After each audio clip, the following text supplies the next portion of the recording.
Vedare tinokuchingamidzai zvekare kune chimwe chirongwa pano paZim Facebook Secrets and Confessions. Tadzoka zvekare nemamwe mamessages. Message yedu yekutanga yakamira sekudai so: hanzi makadi zvenyu mukoma, ndinokumbirawo kuti munge muchindiposterawo nyaya yangu makaviga chitupa changu. Ininiwo ndiri musikana, ndine makore 19 years ekuberekwa. Ndauyawo pano ndiri kutotsvakawo help kubvawo kune vedare renyu. So confession yangu yakamira sekudai so: ininiwo ndinodzidzawo paUZ but kumusha kwandinobva kumasvingo. So pandakauya muno muHarare ndainge ndisitomborina kana ani zvake uyo wandainge ndichitomboziva. So zvakazoitika ndezvekuti ndine mumwe musikana uyo wandakazotanga kuwirirana naye akabva anditi tariraone kuti pandinogara pedosa nepavha, saka I always come on foot. Saka iwe for you to save nguyaka ungogara padeni achiti painge paine accommodation, ndokubva ndatanga kugara pamba pavo. So since inini naye we were like getting to know each other, saka most of the times ainge ava kutongogara like neni. Even right now tinogara tose, but there are some things that are so disturbing zvaakazotanga kuita. Like the first day I was like, are you for real? Because ndakapatika pakati peusiku, pandakapepuka paya ndo pandakabva ndazonzwa kuti painge paine movement yainge ichiitika, and ndakabva ndazomuka mbijana ndokubva ndaramba ndakateerera ndisingadi kuti iye ange achinzwa kuti ndamuka. So ndakabva ndazonzwa kuti munhu uyu ainge ari busy zvake achitotambisa sikarudzi yake nemaoko ake. Iye ndakavhunduka ndikabva ndati ko chimbori chiri kutswaiko icho chichi chiri kuitwa nemunhu. So ndakamusiya achizonopedza. Then I pretended as if I was fast asleep, but usiku hwose handina kana kumborara ndichiti haisiyo satanism yacho iyoyi, because I had never done such a thing or witnessed someone doing such a thing. Saka akazongoramba angoita zvinhu zvakadaro. Kudzamara manje ndazomuudza kuti I knew everything that she was doing. Saka pandakamuudza manje akabva aseka, akabva ati iye she was trying to save herself for marriage. She did not want to sleep with anyone. That is why she was doing what she was doing. Saka akabva azonditi kana newewo kana uchida unokwanisa kuita. Then zvaakazoita ndezvekuti akabva azondirakidza rimwe mavideo aya eporno, and to my surprise mukoma ndakabva ndanzwa sekunge munhu ainge arohwa nemagetsi ndichiona vidhio riyari, ndichinyatskuona kuti ya musikana ainge aripo pavidhio ipapo ainge achinakidzwa nezvaainge achiitwa neumwe murume. So mavideos awa mukoma akangoramba achingondirakidza kudzamara neniwo ndava kuti paya pandinenge ndiine data ndobva ndadownloada mavidhio ndokubva azondijoinisa rimwe gurupu so remazim riripo patelegram. Saka kunosendwa mavidhio akawanda evanhu vanenge vachisika bonde zvekutoti ndatova very addicted negurupu iroro. Saka addiction yangu mukoma ndeyekuti kana kukangotumidzirwa video nyowani ndinobva ndatorivhura, because ndakatoseta notification ndobva ndatonotarisa manje kuti video iroro rinondinakidza here, zvekuti even when we are in the middle of the lecture ndinobva ndatobuda ndobva ndatoenda kutoilet ndobva ndanozvibatsira. So what has shocked me now is that inini naye musikana uyu hatichatombonyarani zvachose, because usually pagroup ipapo zvapanoitwa panowanzokuitwa mavideo chat, so vanhu vachiita match yekuita bonde. Saka isuwo zvatinenge takaita tinenge takabata mafoni edu, umwe nomwe akaisa maearphones ake tichiteerera varume vaya vachitaura. Unyatsonzwa izwi remurume anenge achitaura achiita sekunge rinyatsokunopinda mutsinga dzako, nekuti within a few minutes unenge watoita kam uchingoteerera varume ivavo vekugroup ikoko vachingotaura zvinyadzi chete. But isusu we are not even active in that group. Zvatinongoita ndezvekuti tinongoteverera machats chete tichingoita izvozvo zvekuzvibatsira nezvigunwe zvedu. So I am really confused as to what exactly are we doing, because iye anenge achitozvibatsira asina kana chaanenge akambopfeka, neniwo ndinenge ndichitozvibatsira ndisina kana chandinenge ndakambopfeka. I am scared because handidi kuti ndinge ndichizosvika pakuita zvehulesbian. And now zvaanoita ndezvekuti most of the times anowanzokunditumidzira mastika aanonditumidzira anenge ari eumwe mukadzi anenge achitodya sikarudzi yeumwe mukadzi. Saka pose paanonditumidzira mastika awa mukoma ndinobva ndaita kupererwa, kuita kupera power zvekuti ndinoshaya kuti ndoita sei. But I will then fight that feeling ende ndichitozviudza kuti never in my life I will never allow her to do such a thing. So I don't know kuti ndoita sei. Should I move out kana kuti should I just allow my boyfriend to sleep with me, because zvaizvezvi ndanga ndakamuudza kuti tichazorara tose mushure mekunge azondiroora, but just kuti ndinge ndichingoita get over this mad thing that I am doing. Should I sleep with my boyfriend? Ivedare ndo message iyo yandakatumidzirwa ichibva kuna vanzvadzi vedu, ichibva kune mwanasikana uyo. Naimi zvaari mashura apa unenge uchiti mwana anenge ari kuyunivhesiti, izvo mwana ari busy kuexperimenta. Manje vana ava kava kana vakasabatsirwa ndaona vana ava vava kutodanana, because icho chacho chinovapa kuti vange vachiita izvo zvavari kuita, vose vakashama vakarara pamubhedha umwe chete. The next thing vachazoti iwe ndiite neniwo ndichakuitawo. Asi ngatitaurei naye mwanasikana uyu mucomment section. Regedzai tibva taenda panyaya yedu inotevera. Nyaya yedu inotevera yakamira sekudai so. Hanzi makadi zvenyu mukoma, ndinokumbirawo kuti munge muchindiposterawo nyaya yangu makaviga chitupa changu. Ininiwo ndiri murume uye ndine makore 40 years ekuberekwa. Handibhilivi kuti kuna Mwari zvachose. Saka kubva ndichiri mudiki ndaigara ndichingoiroverwa nyaya iyi nevabereki vangu, because ndaitongogara ndichitongovaudza kuti I do not even believe kuti Mwari variko. Saka mama vangu vaibva vandirova vachiti uchatukwa naMwari. Saka zvandaizoita ndaizoti usiku paya pandaiona kuti vabereki vangu vanenge varara, ndobva ndazovhura windo, ndobva ndazodongorera panze, ndobva ndati Mwari, kana iwe uriko ndoda kuti unge uchiburuka uchibva kudenga unyatsokundiragidza kuti uriko, but kana usiko uchangoramba wakanyarara. Kana kuri kunzi uriko wadi wangondipanisha, kana kuri kunzi uri mbwende haukwanisi kuti unge uchiburuka so that you can face me. Saka ndozvanditongori mukoma, ende ndichitongokura ndaitongomanikidzwa kuenda kuchechi. Saka ndaitoti kana ndikamanikidzwa kuenda kuchechi zviya, then ndaitoti ndiri muchechi ndaibva ndatotanga kutonamata, ndichitonamatira kuti mweya yemadhimoni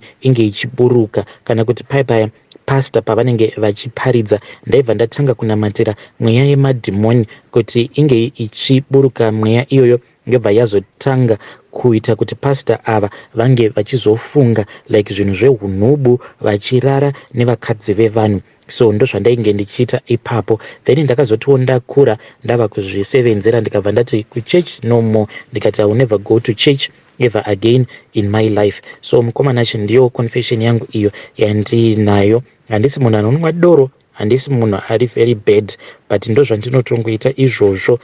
Ndinotongozviudza kutoti Mwari havako, because ndakatongoti dai kwanga kuri kunzi Mwari variko, ko ivo Mwari wacho wai vachizoita kuti vana vange vachirwara, wai vachizoita kuti mhuka dzisina kana zvadzinoziva dzinge dzichizorwara, wai vachizoita kuti vanhu vange vachitambudzika, wai vasingangoite kuti upenyu hwatinorarama hunge huchizova upenyu huri very fair. Saka nanhasi uno I don't think kuti kune munhu anokwanisa kundiconvinsa kuti Mwari variko. I think kuti Mwari hakuna. I think kuti Mwari is just a myth. Mwari hakutomborina zvachose.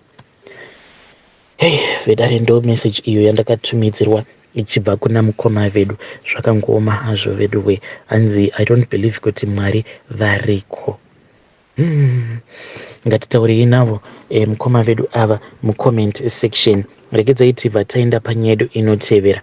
Nyaya yedu inotevera yakamira sekudai so. Hanzi makadi zvenyu mukoma, ndinokumbirawo kuti munge muchindiposterawo nyaya yangu makaviga chitupa changu.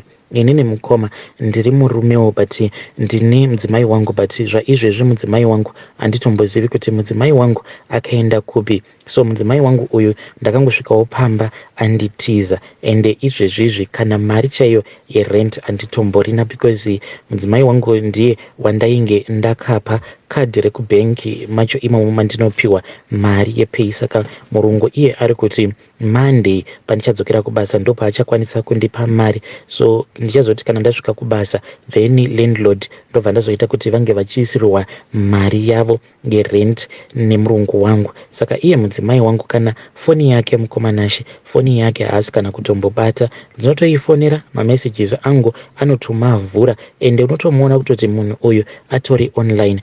ende ndiri kurwadziwa kutoti nditozivawo kuti chii chandakamutadzira handitombozivi, but kune avowo vavakidzani vanoti vakamuona achibuda hanzi mudzimai wangu iye airakidza kuti painge pava neumwe munhu waainge achidanana naye, ende hanzi akatouya kuzotokolektewa neumwe murume. Saka murume uyu hanzi akatouya nepickup ndokubva vatolodha zvinhu. Pane umwe iye anoti hanzi akatoona mukadzi wangu akatobatana maoko nemurume iye wacho uyo akauya kuzomubatsira kututa zvinhu. Saka handizivi kuti mudzimai wangu aripi. Apa kutiza kwaakaita akatiza nevana vaviri.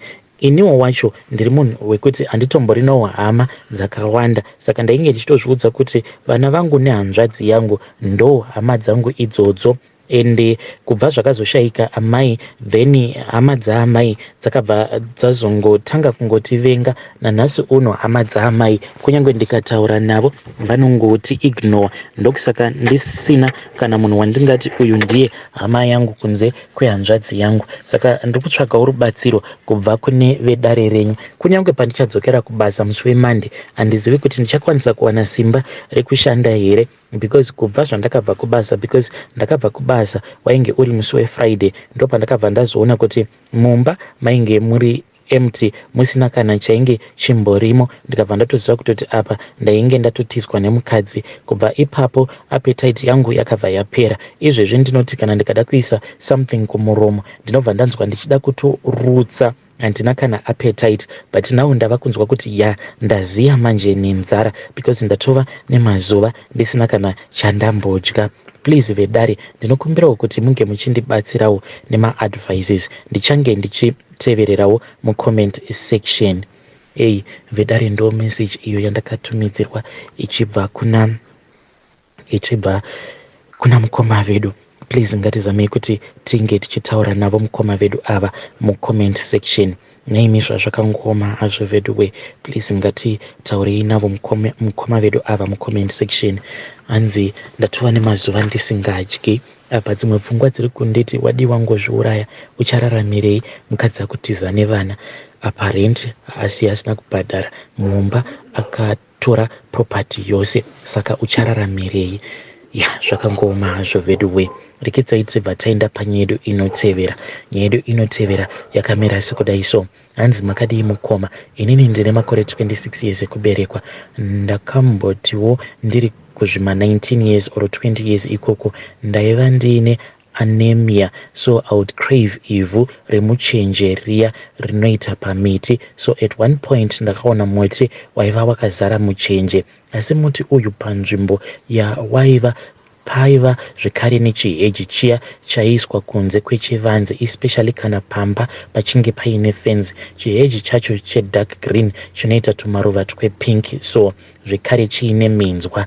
Ndakakotama kuti nditore muchenje uya. Pakusimuka ndakabva ndanorovera nemusoro paheji iya ine minzwa, ende ndakanyatsokunzwa kuti ndainge ndapindwa nemunzwa mumusoro mangu. Kapisi kacho ndokubva katotyokeramo mumusoro. Ndakarovera pakati pemusoro, close to paya pairovera nhova paya. Nanhasi mukoma ndinonzwa pain paspot ipapo. Ndiri munhu ane rasta zvekuti every time yandinoita retouch rasta iyi I have to remind my hairdresser kuti ipapo asanyanya kukaka bvudzi. Ndinokumbirawo kuti kana paine vanozivawo kuti ndinewo mabvisiro andingaite munzwa uyu here, kana ndichinge ndabvisa zvindikuvadze here, uyezve kana usisabvisiki hazvireve kuti nemumwe musi munzwa uyu unozondiuraya here. Please help me. Nemamwe maconfession andiri kunzwa, ndinotya kuti munzwa uyu is going to be the death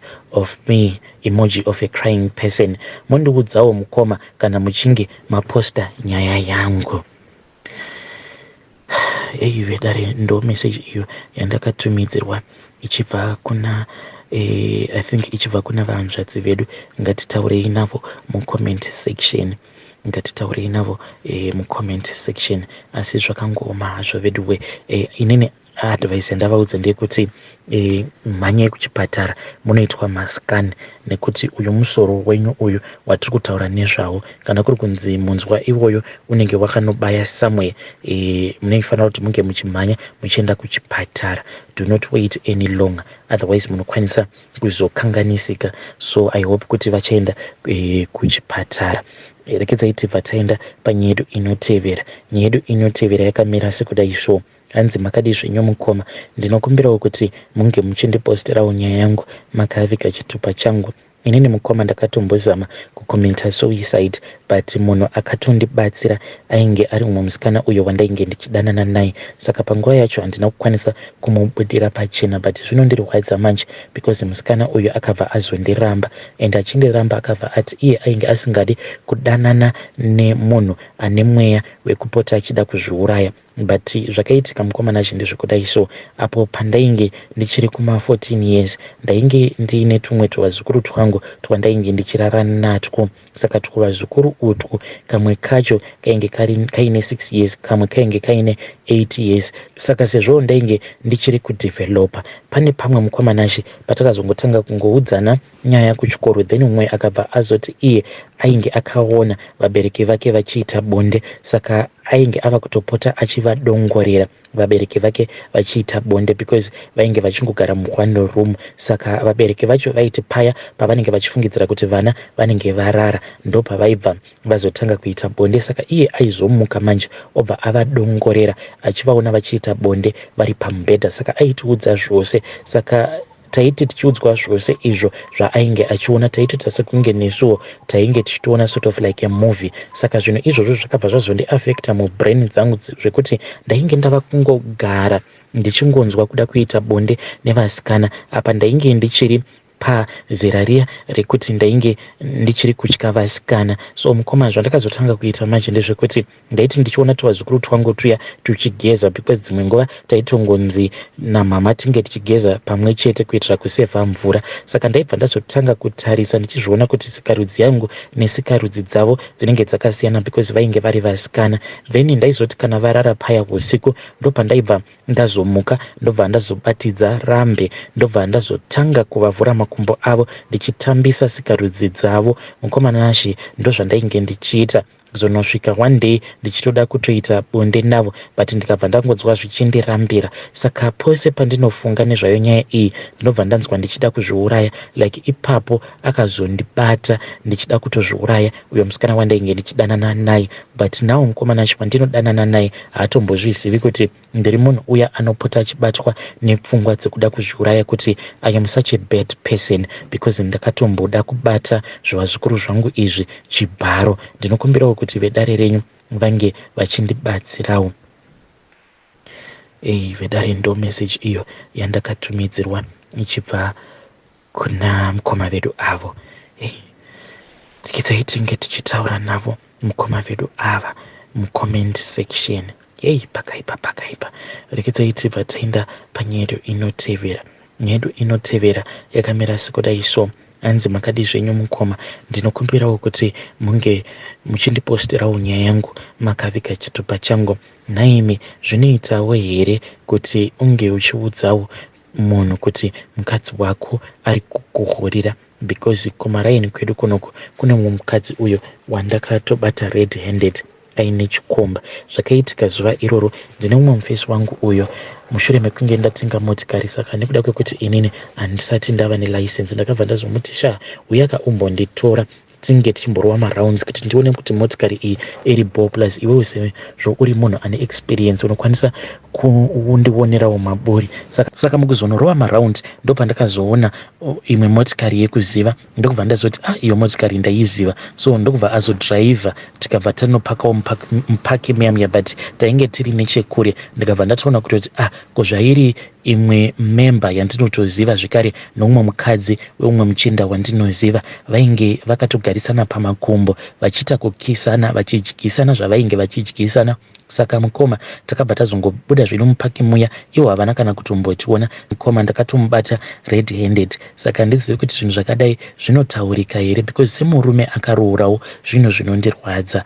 Ndinototarisirawo kuti kana vamwe varumewo vakaona mukadzi wangu achindihurira vange vachiuya kuzondiudza, but handizivi kuti uyu muchinda ndoita sei, ndomuudza here. Ende kana kuri kunzi ndinofanira kuti ndinge ndichimuudza kuti mukadzi wake ari kumuhurira, ndingamuudza nenzira dzipi? Ndongotsvaka here rimwe line ndobva ndamuudza kuti mukadzi wake ari kumuhurira nanhingi nanhingi, kana kuti zvinhu zvakadaro hazvitaurwe. But hey, the pain, it is going straight to my heart. Hama dzangu handidi kukunyeperai. Yo, vedare ndo message iyo yandakatumidzirwa ichibva kuna vahanzvadzi vedu. Hey, vedare ndo message iyo yandakatumidzirwa ichibva kuna mukoma vedu anzi the pain is going straight to my heart. Ndoudza munhu here kana kuti ndongoramba ndakanyarara? Kana wanga uri iwewe waiita sei? Waitaura here kana kuti wairamba wakanyarara? Zvakangoma hazvo vedu we.